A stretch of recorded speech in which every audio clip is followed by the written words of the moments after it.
Bienvenue à ce deuxième numéro de la semaine Actu 60, notre rendez-vous du soir chaque lundi, mercredi et vendredi à 16h juste. Bienvenue, une émission à bâton rompu avec une habituée de cette émission, présidente ad intérim du parti LIDEC. Avec elle, nous avons discuté sur plusieurs questions d'actualité, la motion de défiance lancée contre le ministre du Budget Aimé Boji, l'auteur de la motion, le député national Willy Michiki, l'interpellation du ministre des Infrastructures Guizaro par rapport à l'inondation qui sévit ici à Kinshasa, et puis sur d'autres questions, entre autres la révision constitutionnelle, la gestion de la ville de Kinshasa, l'affaire Koulouna, l'insécurité. Où en sommes-nous?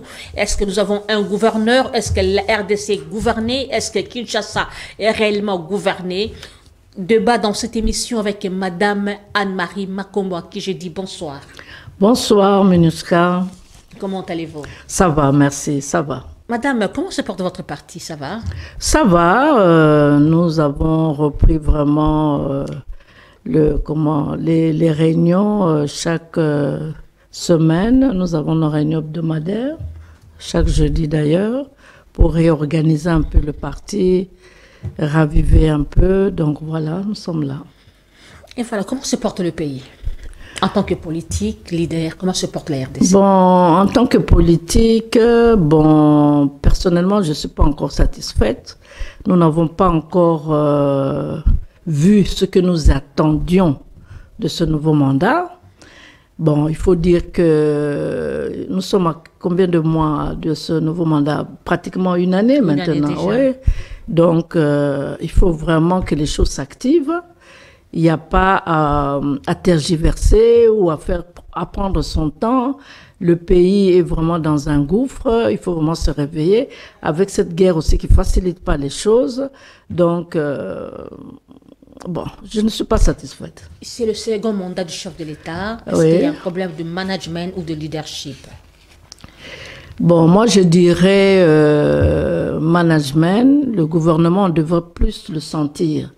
Le gouvernement devrait être beaucoup plus sur le terrain et non dans les bureaux, comme nous le montre le ministre de la Justice, Monsieur Moutamba. Donc, on devait vraiment suivre son exemple. Et j'ai l'impression, effectivement, que ces derniers jours, le gouvernement commence un peu à se réveiller. En quoi faisons? Non, par exemple, quand vous voyez, il y a certains ministères, maintenant on les entend quand même, on commence à les entendre. Comme la ministre qui est allée jusqu'à l'Est quand le bateau, il y a un bateau qui s'est noyé avec plusieurs morts, malheureusement.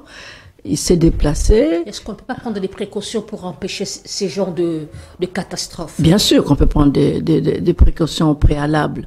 Mais il y a trop de négligence, il y a trop de corruption dans notre pays. Moi, je parie qu'il y a eu corruption au départ. Des gens qui supplient, non, que ça, mes bagages rentrent, que je passe. Question de surcharge. Oui. Question. Le surcharge, c'est. Manque de protection. Les gens montent justement, dans on a monnayé. Oui, voilà. Des protections. Ça, c'est vraiment inadmissible. Manque de suivi, l'applicabilité de stricte rigueur de la loi. Le Congolais a perdu le sens de la rigueur. Et vous voyez ça dans tous les domaines. Depuis nos dirigeants jusqu'à la base. Il n'y a plus ce sens-là de la rigueur. On se demande, il faut refaire, moi je me dis, il faut refaire l'enseignement. Il faut que on fasse rentrer certaines rubriques comme comment on appelait ça à l'époque, dans notre temps, le savoir-vivre, le civisme. Le civisme, merci. Le civisme, tout ça. Tout ça, on a perdu ça. On a vraiment. Quand vous voyez les jeunes, vous vous demandez. Oui, non, il n'y a plus. Vous demandez, mais ces jeunes, plus tard, d'ici 20 ans, ils seront quoi? Ils seront comment? Il y a plus de règles, il y a rien. Donc, on a tout perdu ça et ça se ressent vraiment au niveau des autorités du pays. Ça se ressent au niveau des autorités du pays. Et voilà, Madame Angèle Makombo, Anne-Marie Makombo. Anne-Marie Makombo, là, là. Et comprenez-moi, ce sont les deux sœurs. Oui, Angèle oui. Makombo, elle est le numéro 2 de la SADC. Et puis, je me suis habituée avec les deux, comprenez. Voilà, Et puis, elles se ressemblent toutes. C'est ce que tout le monde dit. Hein. Motion de défiance contre le ministre Aimé Boji, ça vous dit quoi? Ouh, C'est une motion alimentaire, une motion provoquée ou une réelle motion? Moi, je préfère suivre vraiment cette affaire pour avoir un point de vue vraiment bien arrêté là-dessus. Pour l'instant, je suis en train d'observer parce que je me rends compte dans ce pays, il y a trop de magouilles, il y a trop de règlements de compte. Au lieu de se soucier de travailler pour le pays, pour le peuple, mais on est là à se régler des comptes, donc je préfère observer. Je préfère observer. Et bientôt, j'aurai vraiment mon point de vue là-dessus. Je vais vous poser la question par rapport au gouvernement souminois. Est-ce que ce n'est pas un aveu de chèque? On a inventé une femme qui est là à la tête. Bon, j'ai entendu la ministre dire que qu'ils ont seulement 3 mois, qu'on leur accorde beaucoup plus de temps. Pourquoi on les juge après 3 mois? Mais effectivement, c'est c'est déjà, ça traîne, c'est déjà dans ça le 100 traîne jours la qu'on patte. sent les actions d'un gouvernement. Voilà, tout à fait. Dans les 100 jours, on juge un ça- président de la République. Pourquoi ces excuses? c'est un peu lent, c'est un peu lent. La preuve que c'est un peu lent, c'est même très lent. Regardez Moutamba. Hein? Le ministre Moutamba n'a pas attendu. Dès qu'il a pris ses responsabilités à la justice, il a commencé à travailler. On a commencé à sentir ses actions. Donc, je dirais que ils doivent beaucoup plus se secouer. Beaucoup plus se secouer.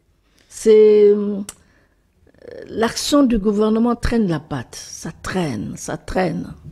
Alors que le pays a besoin d'être sauvé, le peuple congolais a faim, le panier de la ménagère est de plus en plus léger, il y a presque rien dedans, donc non, il faut agir, il faut agir. Ils ont voulu ce poste, bien sûr, quand on vous nomme, c'est les fêtes, on est heureux, mais le travail, hein, c'est pas facile, hein. Juste, je pose la question. Est-ce que le chef de l'État n'a pas un problème de casting dans son choix? Bon, nous qui sommes à l'extérieur, on dirait, quand on parle ainsi, on se dit oui, c'est parce que vous n'êtes pas dedans, c'est pour ça que vous parlez comme ça. Mais c'est vrai. Moi, je me dis, on a trop tendance aujourd'hui à donner des responsabilités soi-disant, on dit peut-être jeunes ou bien même moins jeunes, mais des gens qui n'ont pas d'expérience. Ah, et c'est un tort. Moi, je me réfère toujours là du temps de Mobutu. Mobutu, avant qu'une personne soit ministre, vous verrez que cette personne a été chargée dans un ministère. Ensuite, il a été conseiller. Ensuite, il est passé par conseiller principal. Ensuite, il a été directeur de cabinet adjoint, directeur de cabinet, vice-ministre et ensuite ministre. On parachute pas quelqu'un du néant mais être ministre, ce n'est pas une même mince si affaire. Même si c'est vrai, nous sommes chrétiens, nous croyons en Dieu, Dieu élève, mais pas aussi de cette façon. Être ministre, c'est pas... Dieu avait élevé c'était qui David, quand même, il faisait quelque chose. Voilà, être ministre, ce n'est pas peu de choses. Je trouve qu'on a banalisé toutes ces fonctions-là aujourd'hui. On les a vraiment banalisées. Premier ministre, on a banalisé. Donc, c'est ça que les gens, une fois au travail, commencent à apprendre le travail. Alors qu'ils devaient connaître le travail avant.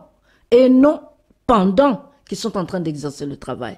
Et c'est comme ça que les choses, ça va c'est le débrouillardisme qu'on est en train de faire dans la majorité des ministères.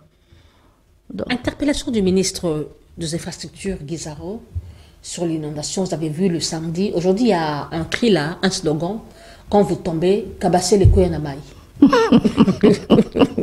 Les Quinois ont beaucoup d'imagination. Et d'ailleurs, c'est un cri là de Fally Ipupa, comme il a chanté avec un de mes frères de l'Équateur, Bato Aluka Kamai, Koyanamai, des histoires comme ça.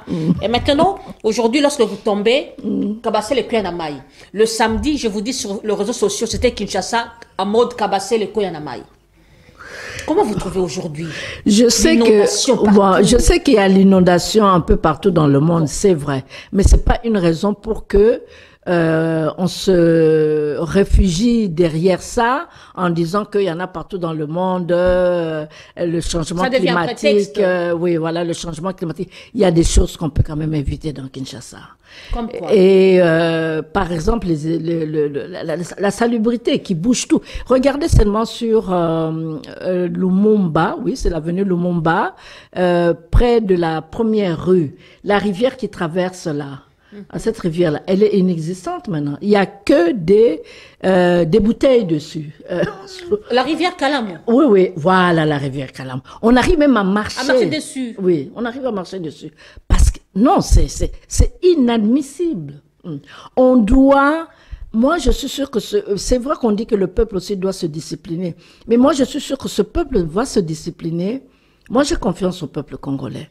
Si on arrive à mettre des poubelles partout et à vider ces poubelles régulièrement. Moi, j'ai toujours l'expérience, une année, quand ça m'avait beaucoup frappé. Quand Mouzé avait pris le pouvoir, Mouzé Kabila, Laurent Désiré Kabila, avait pris le pouvoir et il commençait à planter des pelouses devant les maisons, mettre de la propreté, des fleurs, etc. Même l'échangeur, c'était un endroit là où les Koulouna, piégeaient des jeunes filles pour abuser d'elles, tuer des gens. Tout ça, il avait rasé, il avait mis de la propreté. Et à ma grande surprise, quand vous vous baladez à la cité, vous voyez que les gens commençaient à imiter. Devant chez eux, maintenant, ils balayaient et ils plantaient quelques plantes pour décorer parce qu'ils copiaient le chef. Donc, ils copiaient le dirigeant qui faisait ça. Donc, par là, j'ai compris que ce peuple, il suffit de lui mettre les mettre en bonne position, en bonne disposition, de mettre de bonnes dispositions pour eux, les choses vont aller. Je dirais pas que ça ira en claquant de doigts très très bien, mais quand même les choses vont petit à petit commencer à changer. Aujourd'hui, vous voyez un homme qui se balade avec sa bouteille d'eau. Il a bu son eau, il se balade, il a la bouteille d'eau, mais il va marcher des kilomètres pour trouver quelque part où jeter cette bouteille d'eau. Et à la longue, qu'est-ce qu'il fait? Paf, il la balance sur la route. Parce qu'il n'y a pas de poubelle. Ah. Donc, on doit y penser aussi quand on condamne le peuple congolais. Il faut savoir mettre des poubelles à la disposition du peuple congolais. Mais la question aussi des constructions anarchiques, on construit des immeubles par-ci, par-là, sans tenir compte aussi des normes urbanistiques. Ça, on se demande que fait le bourgmestre. Voilà, que fait le bourgmestre, que fait le gouverneur de la ville. Sur les caniveaux. Voilà, tout à fait. Et puis, certaines routes sont construites sans caniveaux. Et sans garage. Hein. Ça, vous voyez des immeubles qu'on construit sans garage. Et maintenant, vous voyez la fourrière, là, le camion là, de la fourrière qui vient ramasser les véhicules. Mais mettez d'abord des dispositions là où les gens peuvent garer leurs véhicules, bon sang. Ici, en RDC, on commence par la fin au lieu de commencer par le début. Hein? Le début, vous devez obliger quelqu'un qui veut construire un immeuble, lui demander le parking sera où? Et pour combien de véhicules? C'est une obligation. Vous voyez des hôtels qu'on construit à la cité, il n'y a pas d'endroit où garer les voitures. Mon âme donnait un permis de conduire à ce propriétaire de construire son hôtel. C'est inadmissible. C'est inadmissible. On doit tout prévoir. Donc, il y a beaucoup à faire. Il y a beaucoup à faire dans ce pays, dans ce sens-là. Moi, je pense que ce sont les autorités qui ne font pas bien leur travail. Parce que là, je lis beaucoup dans les réseaux sociaux, on condamne aussi le peuple congolais en disant que Bino Botia, oui, on dit que c'est partagé, mais c'est beaucoup, moi je condamnerais beaucoup plus les autorités. Donnez au peuple congolais les bonnes dispositions, vous verrez que ce pays va marcher. Que ce pays va marcher. Donc, il y a une question aussi de l'applicabilité de la loi, c'est ça aussi le suivi. Le suivi, vous voyez, qui manque auprès des autorités. Ouais. Il y a trop de légèreté. Lorsque les gens des suivis peuvent passer, on est corrompt et puis ça passe. Ça passe. Dans les oubliettes. Oui, ça passe. C'est ça. Et comment vous avez trouvé cette interpellation? Ça tient le coup? C'est tout à fait normal, n'est-ce pas, non? L'interpellation du ministre Guizaro. Bon, on interpelle toujours. Maintenant, on va faire les enquêtes. Il faut que les choses soient faites et clairement. Il ne faut pas que ce soit des règlements de compte. Moi, j'insiste là-dessus. Il ne faut pas que ce soit des règlements de compte. Ah. Madame, revenez un peu sur la révision constitutionnelle. Oui. Ces dossiers, on en parle toujours. Ça refait surface. Ça fait couler beaucoup d'encre et salive. Oui. Quel est le point de vue de votre parti? Disons, la révision constitutionnelle, les gens ont tendance à voir seulement, s'arrête sur le fait que, on veut revoir la Constitution parce que le président veut prolonger son mandat. Mais c'est parce que les gens sentent déjà les velléités de la part du chef, du tenant du pouvoir. Non, sentir, non. Là, je dirais c'est faux. Le chef n'a donné aucun signe. Quand l'UDPS déjà disait que non, c'est qu'il est au pouvoir jusqu'à la venue de Jésus-Christ. Et c'est par après, on a senti, on a remarqué même André Mbata qui était contre cette révision constitutionnelle à l'époque de Joseph Kabila. Aujourd'hui, il change de mot. Il soutient cette révision constitutionnelle. Quelque part, ça réveille les gens. C'est la frise qu'il y a les velléités de changer réellement la Constitution, surtout le mandat du chef de l'État. Non, moi, je ne pense pas. Moi, je n'irai pas aussi vite en besogne en disant que le chef de l'État veut prolonger son mandat. Non. Cette Constitution-là, j'étais je faisais partie de cette mandat, de ce mandat, oui, quand on a changé la Constitution. J'étais députée à l'époque, et quand on a fait cette Constitution, la Constitution a été faite pratiquement sur mesure de désir de la communauté internationale et du Rwanda. Mais comment se fait-il que l'UDPS a protégé cette Constitution? L'UDPS a été contre cette Constitution. Oui. Mais quand arrivé Kabila au pouvoir, l'UDPS s'opposait farouchement contre la révision constitutionnelle. Il s'opposait uniquement parce que l'UDPS, c'est toujours la même chose. Les gens, dès qu'on parle de révision constitutionnelle, ils s'imaginent que le chef qui est là veut prolonger son mandat. Donc c'est pour ça qu'il s'opposait à la révision constitutionnelle. Donc, mais dans la Constitution, il est dit qu'on peut revoir cette Constitution. Donc il n'est pas dit que la Constitution ne peut pas être revue. Donc je dirais que on doit s'enlever cette idée-là de toujours voir les choses dans ce sens-là. Il faut se donner la peine de lire cette Constitution. Il y a beaucoup de dispositions qui n'avantagent pas notre pays. Et moi, je dirais que si on a vraiment peur de cet article 70 qui dit que le président de la République a un mandat renouvelable qu'une seule fois, mais c'est très simple. Tous les partis, les responsables, les dignitaires de ce pays devraient se rencontrer et faire ce qu'on dit un modus vivendi. Donc cela veut dire... Parler du dialogue. Non, pas le dialogue. Faire un genre d'accord entre nous que tel article, on ne pourra jamais y toucher. Mais cette question, vous ne faites avant d'ouvrir la Constitution, tel article, on ne peut pas y toucher. On s'entend sur ça et après, on peut ouvrir la Constitution et changer ce qui a changé. Je vous assure qu'il y a beaucoup de choses qu'il faut changer dans la Constitution pour que le pays puisse s'y retrouver. Moi, je suis pour le changement de la Constitution, mais au préalable... Pas la révision, mais le changement. Oui, le changement. Non, la révision, pardon. Je commence à confondre les mots. Donc, changer quelques articles. Je suis pour.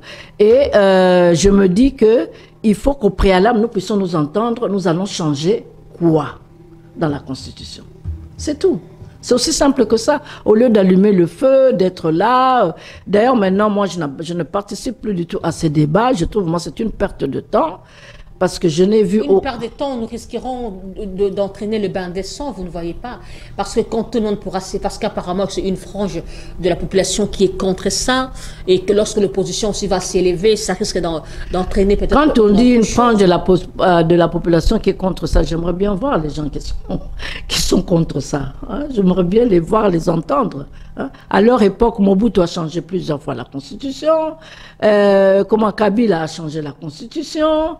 Et aujourd'hui, ces mêmes gens qui appuyaient... Kabila est devenu modèle aujourd'hui? Non, c'est pas du tout question de modèle. C'est pas du tout question de modèle. Je suis pas une kabiliste et je ne le serai jamais, comme je n'ai jamais été aussi une mobutiste. Je n'ai jamais été une mobutiste. Parce que moi, il y a beaucoup de choses condamnées aussi chez Mobutu. Mais c'est pas parce qu'on n'est pas d'accord avec quelqu'un que tout ce que la personne a pu faire était mauvais. Il y a des choses quand même qu'il faut reconnaître, c'était bon. Bon. Par là, je veux dire que quand Kabila a changé la Constitution, son équipe, son état-major était pour avancer des idées. Nous aussi, nous avons d'autres idées que nous avançons. Le pourquoi nous aimerions bien qu'on change cette Constitution. C'est tout. C'est pas plus compliqué que ça. Le dialogue, cette question. Le dialogue, voilà un sujet aussi. Je suis contre le dialogue. Je suis vraiment contre le dialogue parce que dialogue au Congo veut dire tout simplement partage du gâteau. Ça veut tout simplement dire ça, c'est partage du gâteau. Laissons faire celui qui est là, qu'il termine son mandat et nous allons le juger 5 ans après. Même moi qui suis ici de l'Union sacrée, je ne mâcherai pas mes mots si les choses ne vont pas, de dire ça, ça et ça n'a pas été. C'est tout. Qu'est-ce qu'on peut revoir dans cette constitution-là? Ben, par exemple, nous avons des dispositions qui donnent trop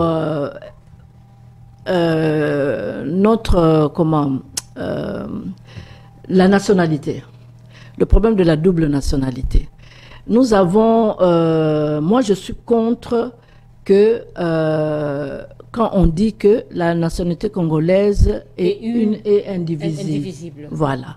On doit ouvrir, qu'on doit permettre à nos frères, nous avons beaucoup de Congolais qui sont à l'extérieur, qui ont une autre nationalité, mais qui se sentent toujours Congolais.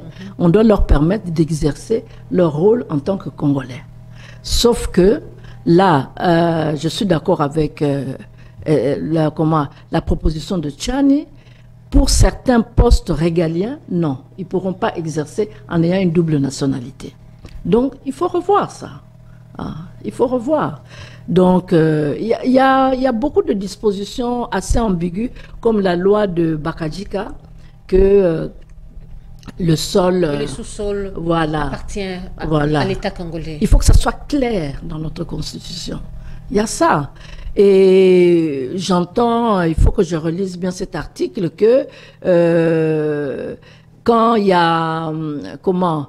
que le Congo, pour sauver le panafricanisme, nous pouvons céder une partie de nos terres. Mais c'est inadmissible. C'est inadmissible. Il y a des choses insensées qui ont glissé dans notre constitution que nous devons absolument changer pour sauver ce pays. Surtout que ce pays est en guerre. Mais l'article 70, on peut dire non, on ne touchera pas à cet article.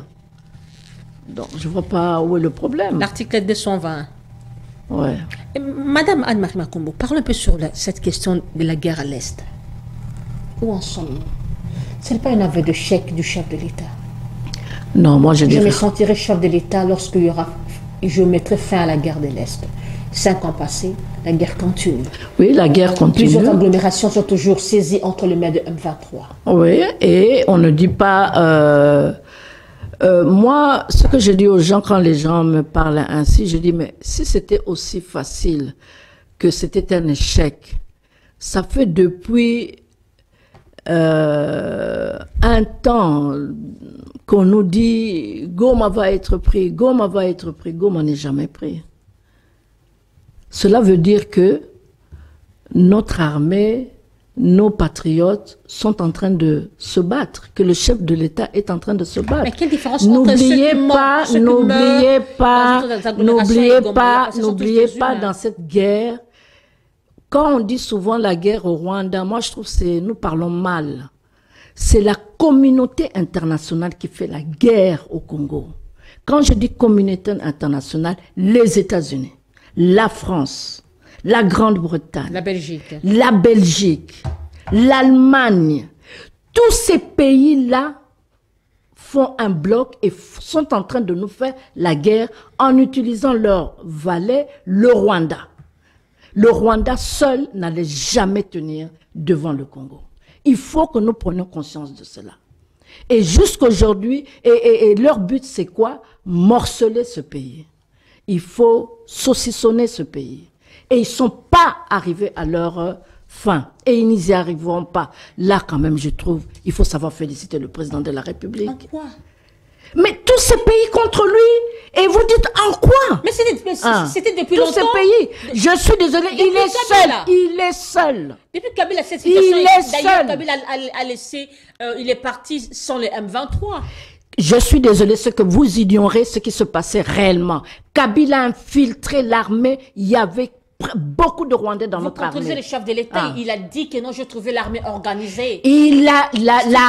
L'armée, je suis désolée, était infiltrée. C'est le propos du chef de l'État lui-même. Et le chef de l'État l'a changé, a changé ses propos. A changé ses propos. Lui-même a constaté, a changé ses propos. L'armée était infiltrée par les Rwandais. Joseph Kabila a fait un travail très minutieux en infiltrant les Rwandais partout dans notre pays. Ça, c'est quelque chose qu'il faut quand même pas nier. Hein? Et avec ça, ils n'arrivent toujours pas à prendre notre pays. Mais moi, je félicite le chef de l'État. Il est en train de faire un travail de titan. Aujourd'hui, la Russie est sous sanction. Si le chef de l'État était allé tête baissée à l'Europe, il signe avec la Russie, tout ça, on allait nous achever par la communauté internationale. Ils n'attendaient que ça. Mais il a été très malin, très astucieux pour détourner ça. Il est allé signer avec les Chinois. Et c'est là il les a eus. Comme je dis, bravo à Tshisekedi. Il les a vraiment eus. On l'attendait là, qu'il ose signer avec les... On l'attendait aussi depuis longtemps de récupérer les agglomérations saisies par des rebelles, mais jusqu'à présent, il n'y a rien. Je suis désolée, le chef de l'État... Il avait dit moindre escarmouche. Dans une guerre, il y a toujours des morts. Mais vous ne voyez pas les morts de l'autre côté. De l'autre côté, même les Rwandais commencent maintenant à s'activer, à être contre leur chef en disant tous nos enfants sont en train de mourir à cause de votre guerre. Ce n'est pas notre guerre à nous les Rwandais, le peuple rwandais. C'est votre guerre, vous Kagame, avec la communauté internationale. Je suis désolée, ce côté-là pour la guerre, non, le chef de l'État est en train de faire un travail de titan. Sinon, ce pays serait déjà morcelé depuis longtemps. La preuve, ils essayent à l'Est, ça ne va pas. Vous avez entendu que, vous avez entendu que le président des États-Unis voulait venir en Angola, toujours pour boycotter la RDC. Le Congo-Brazza, on l'a acheté pour boycotter la RDC. Mais nous avons des ennemis partout. Et la RDC tient toujours la route. Mais il faut savoir féliciter le chef de l'État. Moi, je ne comprends pas quand on parle contre. Hein, je ne comprends pas. Et parce qu'on voit les contraires, on doit parler contre. Non, vous voyez le contraire parce que vous ne voulez voir que le contraire. Je suis désolée. Nous avons tous ces ennemis que nous avons face à nous et qu'on arrive toujours à résister, on n'arrive toujours pas à morceler ce pays. À quoi servent tous ces voyages? On n'arrive toujours pas à morceler. Ces voyages servent à quelque chose, la preuve. Hein? Nous avons été nominés, là. Nous sommes même pas nominés, nous sommes carrément maintenant dans l'organisation des droits de l'homme. S'il n'y avait pas eu ces voyages... Quel est son impact? S'il n'y avait pas eu ces voyages... Dans la vie des Congolais. Quel est son impact dans la vie des Congolais? L'international compte, chapeau bas à la République démocratique du Congo. Ça aussi, ça compte. Ça aussi, ça compte. Et chez les Congolais, on est en train de travailler. On est aussi en train de travailler pour les Congolais. La situation sociale devient intenable. Oui, ça apporte quoi? C'est vrai, il faut que le gouvernement puisse s'activer. Moi, je serais pour que le chef d'État a essayé et un gouvernement qu'aujourd'hui, si on nous parle de remaniement, moi je suis d'accord. Il faut remanier.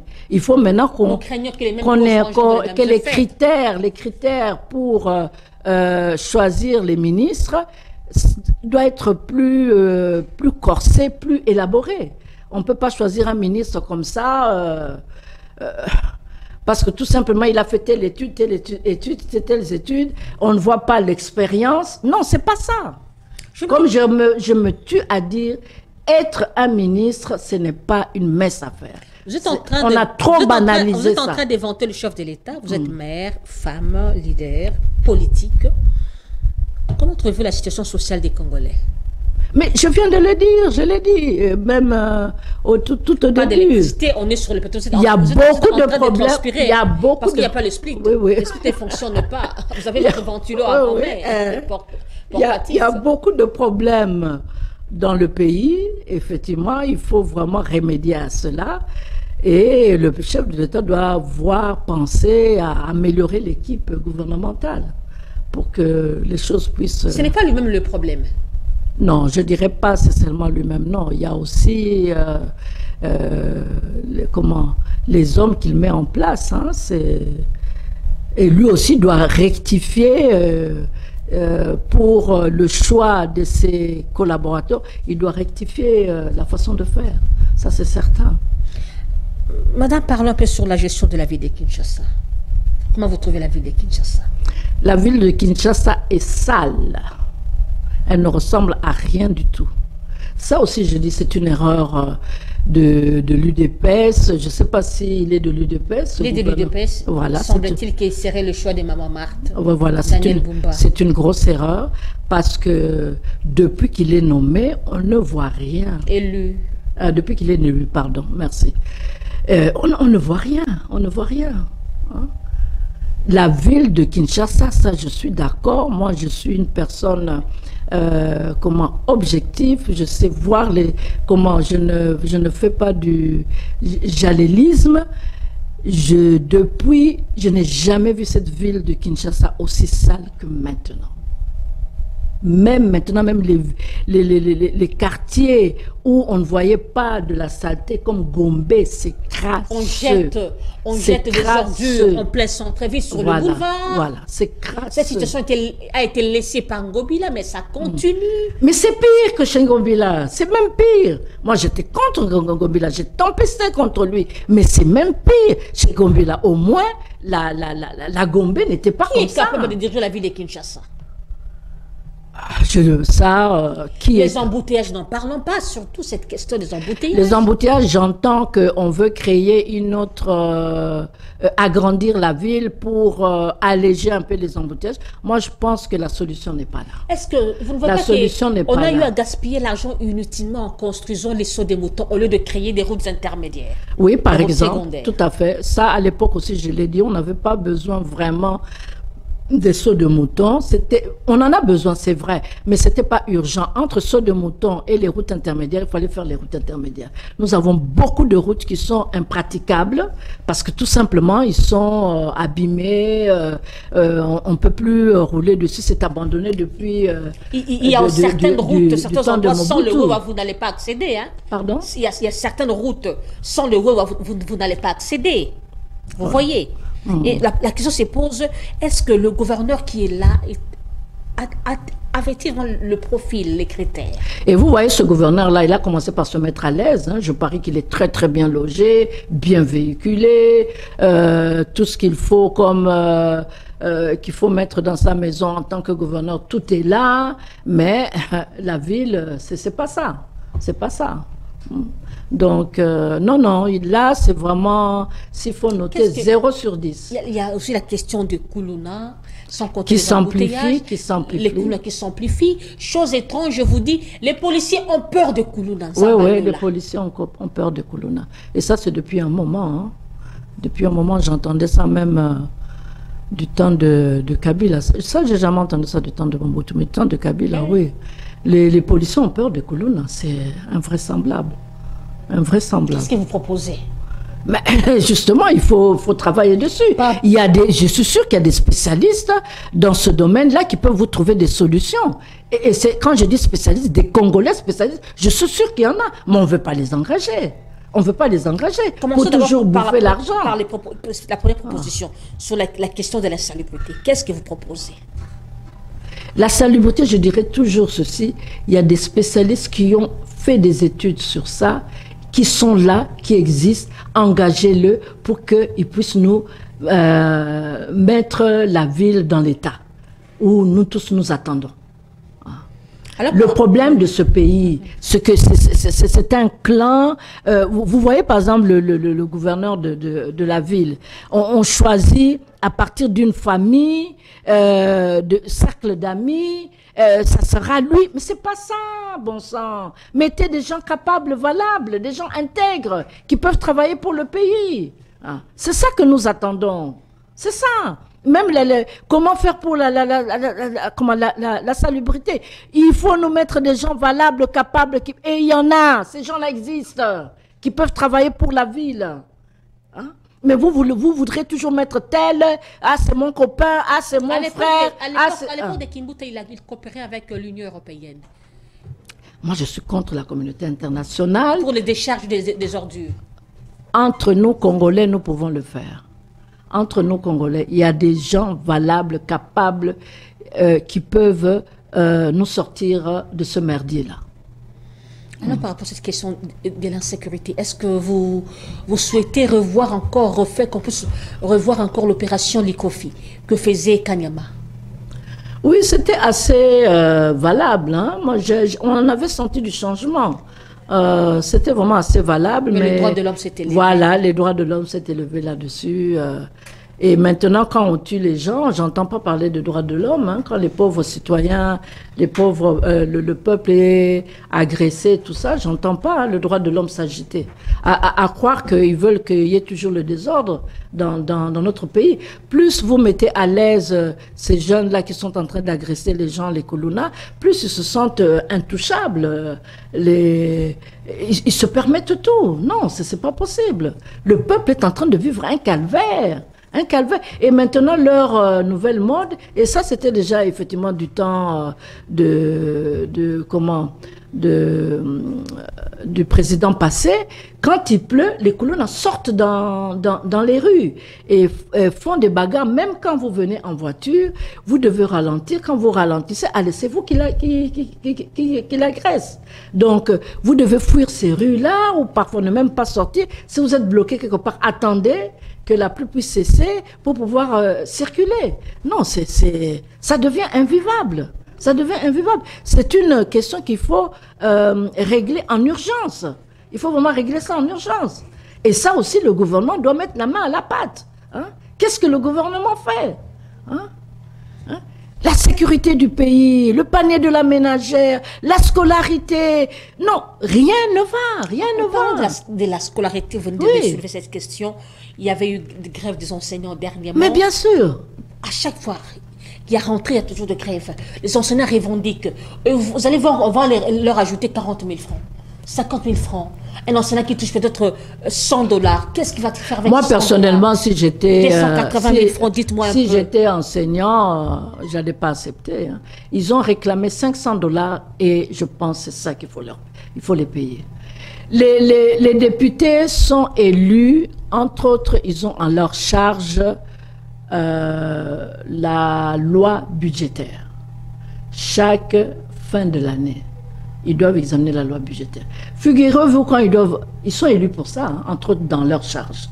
Mais figurez-vous quand ils doivent examiner cette loi, on doit leur donner encore de l'argent. On doit leur donner je ne sais pas comment ils appellent ça, des primes. Oui, voilà. Soi-disant parce que la loi budgétaire. Mais bon sang, vous êtes élus pour ça. Hein? Entre autres, dans vos charges, il y a ça. J'ai reçu un député sur mon plateau, hein? Et quand il faut payer maintenant les enseignants, il faut payer les médecins aussi, ils sont en grève. Quand il faut les payer, non. Là, on minimise. Mais non, le Congolais n'a pas l'amour de son pays. Les dirigeants congolais, ils n'ont pas l'amour de leur pays. Madame, vous avez fait de bonnes études. Est-ce que vous soutenez vraiment la gratuité de l'enseignement? Oui, moi je soutiens la gratuité de l'enseignement. Vous voyez, Avec quelle qualité? vous voyez en général, presque dans tous les pays du monde, les études primaires, ce n'est pas payant. Mais je dirais, il faut préparer ça. Il faut aller préparer ça. Parce que quand je suis déjà allée examiner des écoles, là où c'est la gratuité, j'avais envie de pleurer. On dit, on est en train de sacrifier l'avenir de ces enfants. Il y a un sage qui a dit, si vous voulez détruire un pays, détruisez l'éducation. Tout à fait. Tout à fait. À l'époque, quand on avait un diplôme d'État, mais... C'était du lourd. C'était, oui, comme vous dites, c'était du lourd. Mais maintenant, regardez les jeunes qui vous disent qu'ils ont un diplôme d'État. Ils parlent une langue qui ressemble au français. Ouh. Et même après, quand ils vont à l'université, ils sont soi-disant graduats, licenciés. Donnez-leur une page pour écrire, quelques lignes pour écrire, bourrés de fautes. Où est-ce que nous allons? Est-ce que nous aimons ce pays? Mais non. Le domaine comme l'enseignement, on ne prend pas ça à la légère. Je suis désolée. On doit mettre ces enseignants à l'aise et revoir le programme de l'enseignement, voir comment enseigner à nos enfants. On doit revenir à ce niveau-là qu'on était à l'époque. Hein? On doit revenir à ça. Moi, ça m'attriste. Hein? Vous voyez, vous parlez en français à des jeunes, ils ne vous comprennent pas. Il faut, comme on dit, parler le français facile. Là, ils vont vous comprendre. Le français de proximité. Et encore, et encore. Ah. Ils sont là. Non, c'est... Non, c'est... C'est un morceau dur. Très dur, très dur. Alors, on voit la gratuité de l'enseignement, comme vous avez dit, on sent que ça n'a pas été planifié. Ça a été pris de justesse, comme certains disent, une mesure un peu populiste. Que faire maintenant? Moi, je trouve que plusieurs étudient même à même le sol, plusieurs étudient sous le Bon, à même le sol, c'est pas quelque chose que je condamne. Moi, je condamnais ça. Hein. Hors norme de l'UNESCO. Je condamnais ça. Plus de 200 élèves dans une salle. Non, 200 élèves, c'est ça qui est attristant. Ah, c'est ça qui est attristant. Mais par exemple, moi, je cite souvent l'exemple de cette dame qui est une de mes amies, qui est d'ailleurs, elle est, comment on dirait ça en lingala? Non, pas Bokilo, elle est... Quand c'est la belle-mère de votre fils, on appelle Dondi comment en lingala? Bokilo. Ah, Bokilo, hein? Oui, voilà. Donc, elle est ma Bokilo. Non, elle n'est pas ma Bokilo. Elle est Bokilo. Ah, ok, d'accord. Elle m'a raconté, elle parle un français impeccable, elle a fait des études vraiment de haut niveau, et elle admire comment on leur a appris à lire et à écrire au Bandundu. Ils commençaient par terre, à écrire par terre, sur le sable. Ah, les lettres, le maître venait corriger. Quand maintenant ils étaient aptes, maintenant on leur donnait les cahiers et le bic. Et elle apprécie beaucoup ça. Quand elle vous raconte ça, elle vous montre dans les menus détails comment ils faisaient. Donc c'est par là que j'ai revu ma façon de voir cet aspect-là d'écrire par terre. Voilà, j'ai revu ça. Ben, donc, le problème n'est pas là. Le problème est le surplus des enfants. Vous voyez, un seul maître qui est en train de diriger 60, 100 élèves. Mais c'est pas possible. C'est pas possible. Là, on est en train de sacrifier les enfants. Vous voyez d'autres enfants, moi, qui ne suivent pas du tout. Donc, il faut avoir le courage de revoir ça. Il faut revoir ça. On venait aussi d'avoir la grève de médecins dernièrement. C'était le lundi qu'ils étaient en réunion pour lever la grève. Est-ce qu'un pays qui va des grèves en grève, le domaine des santé, c'est quand même un domaine très crucial. Lorsque le médecin sèche les hôpitaux, ça c'est la mort, c'est la ruine. Comment vous trouvez cette question? Non, mais c'est très grave.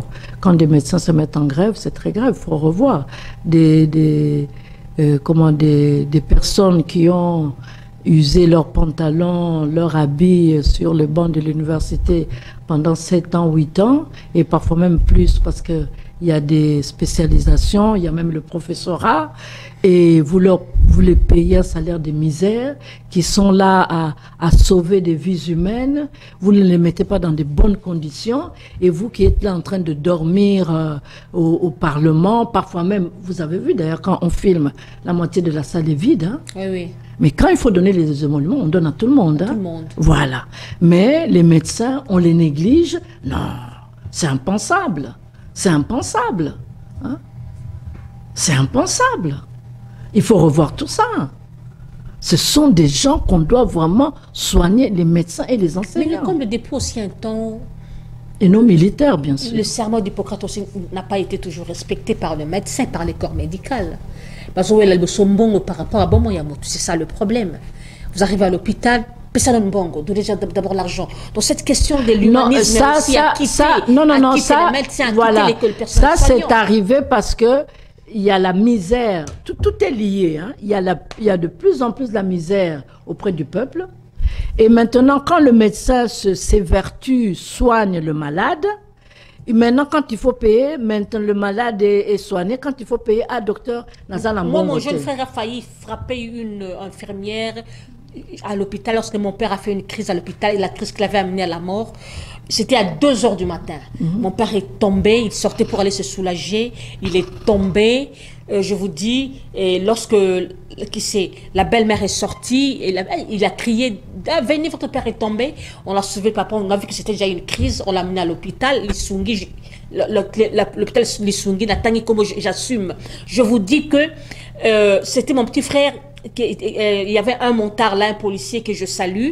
Ils ont pris mon père sur la moto, ils sont arrivés à l'hôpital Lissungi. Mais je vous dis, pour passer ma papa, la belle-mère avait l'argent dans son sac, elle suivait à pied, c'était à 2 h, il n'y avait pas de moto. Mais bon, si ma moto, ils ont refusé jusqu'à ce que mon frère est allé toucher la dame là. Si mon père mourait ici, tu seras avec moi. Et c'est par là qu'on avait touché mon père. Vous voyez le sens d'humanisme a quitté les gens. Oui, ça a vraiment quitté parce que les médecins se sont retrouvés souvent devant cette situation où ils sauvent la personne. Maintenant, Pesambongo, il n'y a pas d'argent.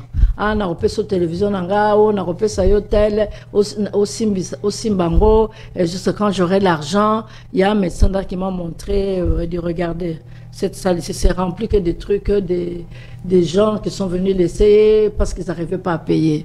Donc, et à la longue, maintenant, les médecins, non, avant que je te guérisse, que je puisse te soigner, d'abord l'argent. C'est regrettable, vraiment. C'est vraiment regrettable, mais c'est comme ça.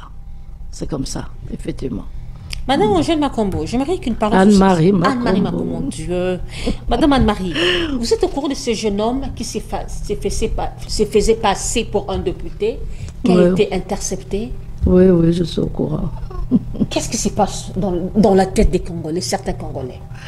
Il y a un Congolais qui dit que peut-être que ce jeune homme souffre d'une maladie mentale, peut-être, hein. Peut-être. Il est à la fois serviteur de Dieu. Oui, voilà. Il y a des vidéos qui passent. Il est en train de prêcher.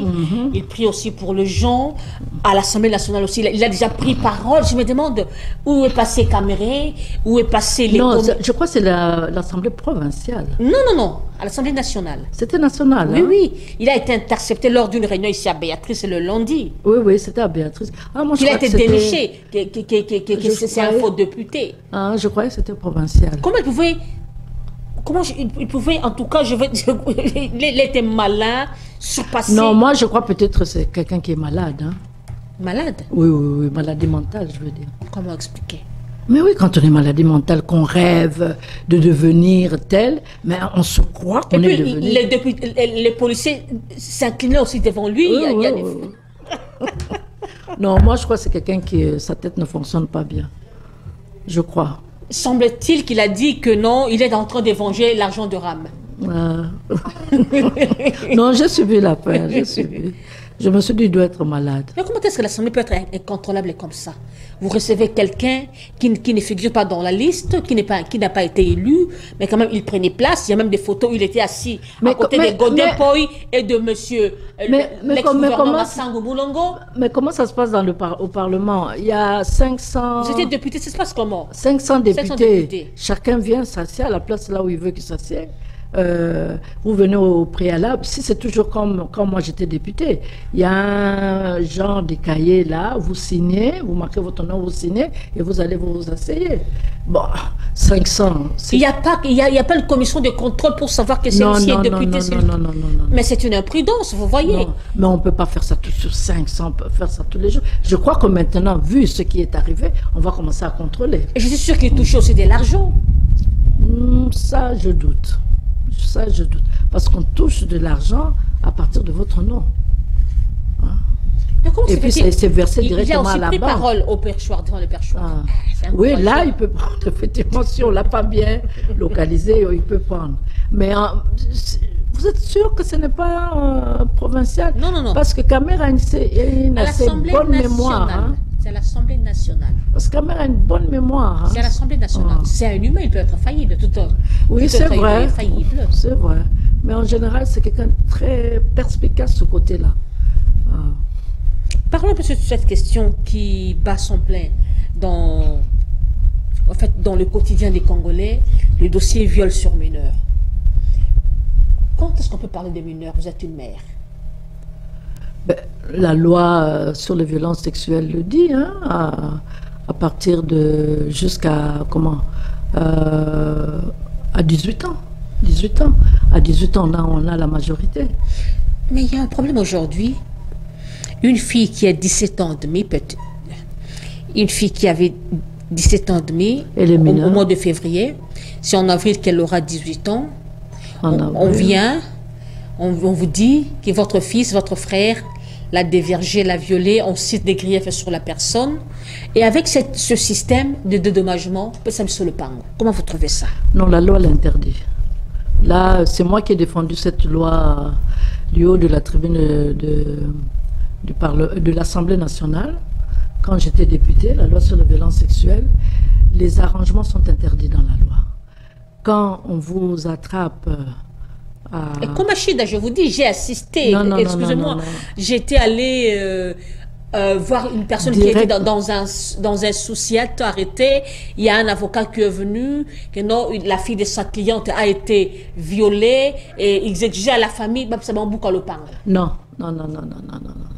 La loi, et on vous juge en flagrance, et il n'y a pas d'arrangement, c'est interdit. Il n'y a pas d'arrangement. Et d'ailleurs, même quand les victimes vont accuser, ils ne payent même pas de frais. Tout est dans la loi, pour faciliter vraiment qu'on puisse